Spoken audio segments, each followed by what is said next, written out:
ದಲಿತರು ಸಿಎಂ ಆಗ್ಬೇಕು ಅಂತ ಯಾಕೆ ಕೇಳ್ತೀವಿ ಅಂದ್ರೆ ಅರ್ಹತೆ ಏನಪ್ಪ ನೀನ್ ಹೇಳ್ತಿ, ಖರ್ಗೆಗಿನ್ನ ಅರ್ಹತೆ ಬೇಕು ನಿನ್ಗೆ? ಆಗಲ್ಲ, ಅವೆಲ್ಲ ಸಂದರ್ಭ ಬರ್ಲಿ. ಒಟ್ಟಿನಲ್ಲಿ ಡಿಮಾಂಡ್ ಇದೆ. ದಲಿತರು ಸಿಎಂ ಆಗ್ಬೇಕು ಅಂತ ಯಾಕೆ ಕೇಳ್ತೀವಿ ಅಂದ್ರೆ 24% ಜನ ಇದ್ದೀವಿ SC ST. ಸತೀಶ್ ಜಾರಕಿಹೊಳಿ ಹೇಳ್ತಾರೆ ನನ್ಗೀಗೇನು ಅಧಿಕಾರ ಬೇಡ, ಅಧ್ಯಕ್ಷರು ಮಾಡಿ, ನಾನು ಪಾರ್ಟಿ ತರ್ತೀನಿ ಅಧಿಕಾರಕ್ಕೆ, ಆಮೇಲೆ ಅವಕಾಶ ಮಾಡಿಕೊಡಿ ಅಂತಾರೆ. ಪರಮೇಶ್ವರು ಅಧ್ಯಕ್ಷರಾಗಿ 8 ವರ್ಷ ಯಾರು ಇಲ್ಲಿವರೆಗೂ ಆಗಿಲ್ಲ. Home minister, deputy chief minister ಆಗಿದ್ರು ಅವರು. ಈ ರೀತಿ ಇದ್ದೀವಿ ಸೀನಿಯರ್. ನಾನು ಕೂಡ ಖರ್ಗೆ ಅವರಾದ್ಮೇಲೆ ಪಾರ್ಟಿಯಲ್ಲಿ, ರಾಜಕೀಯದಲ್ಲಿ ನಾನು ಕೂಡ ಸೀನಿಯರ್ ಇದ್ದೀನಿ. ಆದ್ರೆ ಹೈಕಮಾಂಡ್ ತೀರ್ಮಾನಕ್ಕೆ ನಾವು ಬದ್ಧವಾಗಿರ್ತೀವಿ.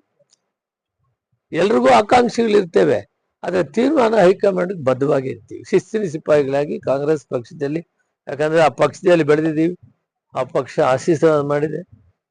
ಅದರ ಹಿನ್ನೆಲೆಯಲ್ಲಿ ನಾವು ಕೆಲಸ ಮಾಡ್ತಾ ಇದ್ದೀವಿ. ಅವ್ರ ತೀರ್ಮಾನಕ್ಕೆ ಬದ್ಧವಾಗಿರ್ತೀವಿ.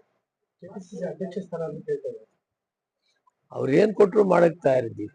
Thank you very much.